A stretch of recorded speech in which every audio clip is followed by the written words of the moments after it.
Hello everyone and welcome back to another Blue Monster Art video.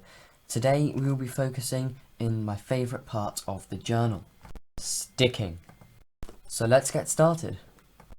In any kind of creative journaling, you have probably heard of Fodder, and I think that this is the most important factor of the journal. It could be called Fodder, it could be called ephemeral, or it could be called collage. And in visual journaling, you are usually able to class your fodder or ephemera into three different groups. Neutral fodder, personal fodder, magazine fodder, slam.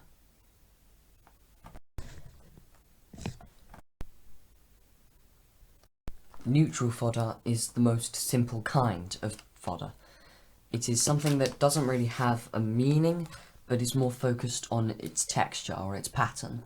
It can be patterned paper, it could be coloured paper, it could be foam, it could be the inside of security envelopes, it could be book pages or illustrations, just to name a few different kinds.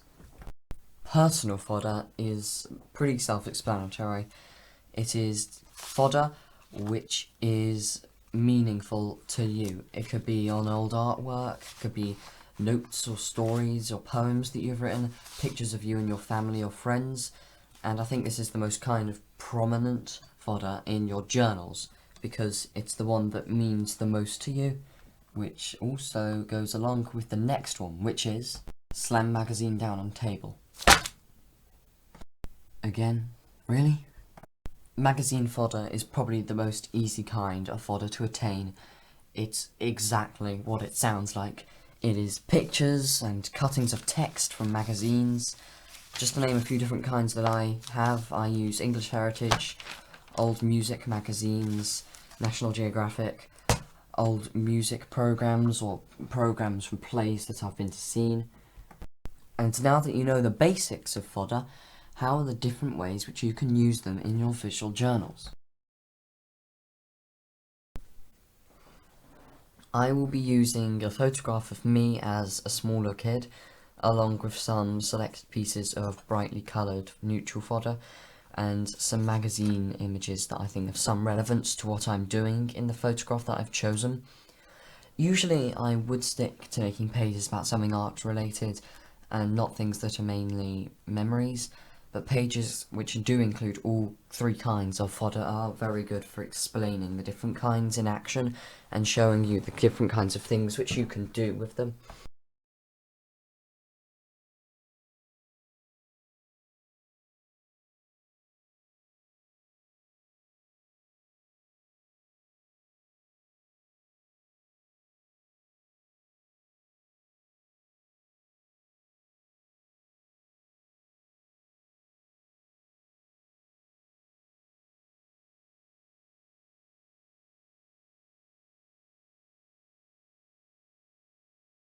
Now you can see that I have chosen to mainly use bright colours, which are also in this image here, and then I've made use of some magazine images, or printed images in my case, which sort of reflect what's going on in this photograph if you look closely at it.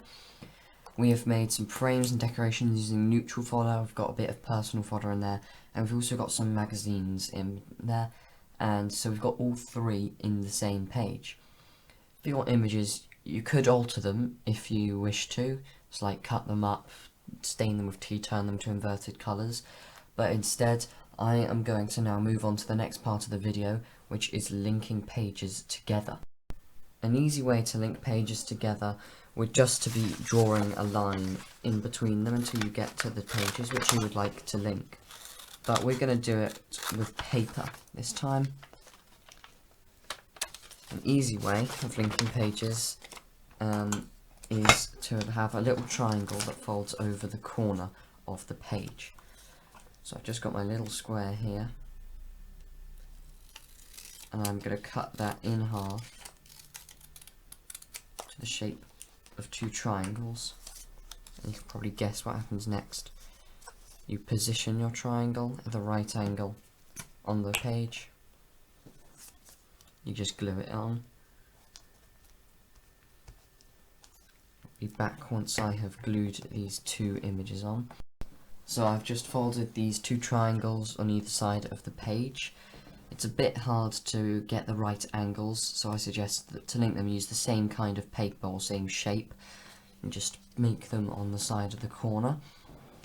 Or you could go one step further from this and just do an entire bit folded down the side of the page. Now, I think the best kinds of papers to use for this kind of activity would be patterned papers or old abstract artworks, because they seem to work better than more detailed things like photographs. So good examples are wrapping paper like I've used here.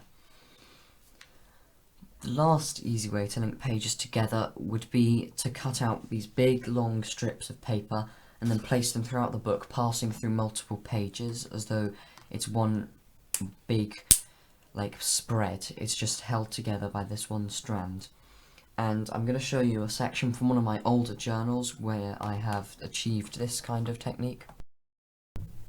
So as you can see, this is one of my older journals, and I have used a connection of the pages, not with paper because I couldn't find that page, but with these little strips of colour, and as you can see they're all connecting to each other throughout the page, and they're just nice ways of connecting pages, and you can cut holes in the page and make them go through that, and you can be really inventive about it, but it's just a nice way to be able to use them.